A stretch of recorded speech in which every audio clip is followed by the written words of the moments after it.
Bonjour aux entrepreneurs qui veulent commencer leur activité ou qui l'ont déjà commencé. Je suis Sébastien Ribert, expert comptable dans le cabinet Excom Conseil. Je lance une série de vidéos pour vous aider à trouver la forme juridique qui vous correspond. Dans cette troisième vidéo, nous allons approfondir la forme juridique de l'entreprise individuelle.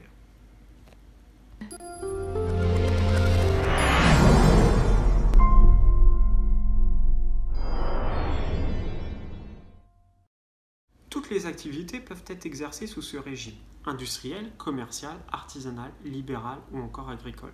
Ce régime s'adresse principalement aux personnes souhaitant exercer seules une activité nécessitant peu d'investissement et engendrant des risques limités, mais sans toutefois être limité en termes du chiffre d'affaires. Rappelons quel que soit le régime choisi, si une qualification professionnelle est obligatoire pour exercer l'activité, il est nécessaire d'en justifier. L'entreprise individuelle se caractérise par le fait que son dirigeant et elle ne forment qu'une seule et même personne.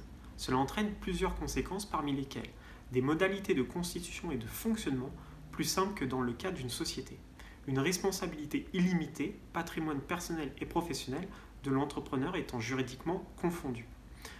Rappelons toutefois que la résidence principale du chef d'entreprise est protégée automatiquement des éventuelles poursuites de ses créanciers professionnels.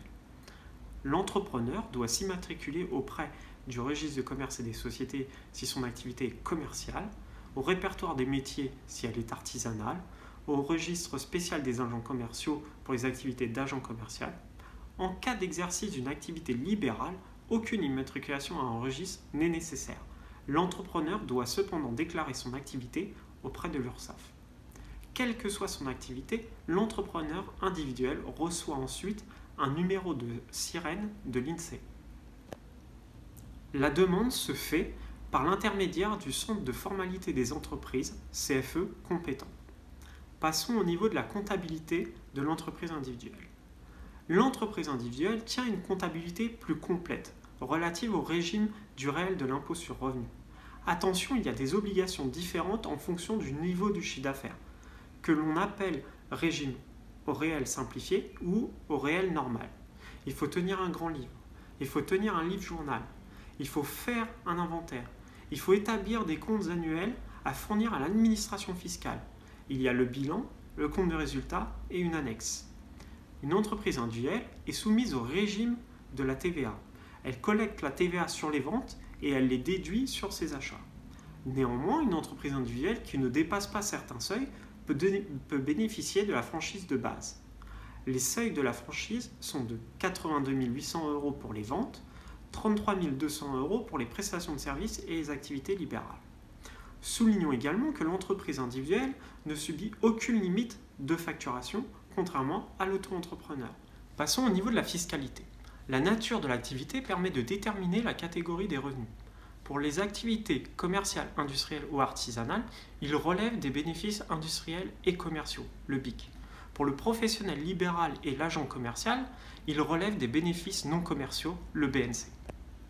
Le principe de calcul du résultat fiscal de l'entrepreneur individuel est le suivant. En 1, on calcule le résultat sans tenir compte des cotisations sociales payées sur l'exercice. En 2, on calcule les cotisations sociales obligatoires. En 3, on calcule le résultat fiscal définitif, résultat moins les cotisations sociales obligatoires. L'exploitant réintègre donc le bénéfice de son entreprise au barème progressif de l'impôt sur le revenu, c'est-à-dire le chiffre d'affaires annuel diminué des charges liées à l'activité de l'entreprise. Si le résultat est déficitaire, l'assiette d'imposition personnelle peut ainsi être réduite. La cotisation foncière des entreprises n'est due qu'à partir de l'année suivante de la création de l'entreprise. En cas d'implantation dans une zone prioritaire en matière d'aménagement du territoire, une exonération temporaire peut être accordée. L'adhésion à un centre de gestion agréé est recommandée pour toutes les formes juridiques soumises à l'impôt sur le revenu, excepté pour l'auto-entrepreneur et le micro-entrepreneur, sous peine de majoration de 25% du bénéfice imposable. Passons au niveau du social. En entreprise individuelle, l'assiette des cotisations sociales est le bénéfice comptable de l'entreprise au titre de l'année écoulée, donc le chiffre d'affaires diminué des charges déductibles. Le bénéfice est calculé chaque année à la clôture des comptes annuels. La plupart des entrepreneurs sont rattachés à la sécurité sociale des indépendants, ex-RSI.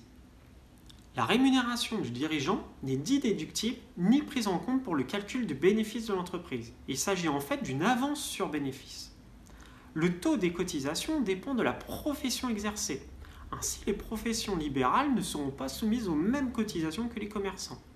Les caractéristiques du régime de la sécurité sociale des indépendants sont les suivants. Le taux de remboursement des dépenses de soins sont identiques à ceux du régime réel des salariés. Le versement d'indemnités journalières est soumis à des conditions de revenus. Il n'y a pas d'assurance d'accident de travail. En matière de prestations familiales versées par la CAF, les entrepreneurs bénéficient des mêmes droits que les salariés. Un régime de retraite complémentaire est obligatoire. Il n'y a pas d'assurance chômage. Le régime de retraite des entrepreneurs est aligné sur celui des salariés. Les cotisations représentent environ 43% du revenu imposable. En l'absence de revenus ou de revenus de faible importance, des cotisations minimales sont quand même dues. Environ 970 € pour les artisans et les commerçants et variables pour les professionnels libéraux. Elles sont réglées mensuellement ou sur option trimestriellement. Très important, les 2 premières années, elles sont calculées sur une base forfaitaire. Les années suivantes, elles sont calculées et payées de façon provisionnelle, puis régularisées, une fois le revenu professionnel de l'année précédente connu. Passons au bilan pour l'entreprise individuelle. Les avantages. Il y a une prise en compte des frais réellement payés. Il y a une récupération de la TVA sur les achats. En cas de déficit, on peut réduire l'assiette d'imposition à l'impôt sur le revenu. Le calcul des cotisations sociales se base sur le bénéfice réellement réalisé. Les inconvénients de l'entreprise individuelle sont l'obligation de tenir une comptabilité complète et un système de calcul et de paiement des cotisations sociales plus complexe. J'espère que cette 3e vidéo vous aura plu. Vous retrouvez tous les liens nécessaires dans la description de la vidéo. N'hésitez pas à cliquer sur le pouce bleu et à vous abonner afin d'être automatiquement averti lors de la prochaine vidéo. Au revoir.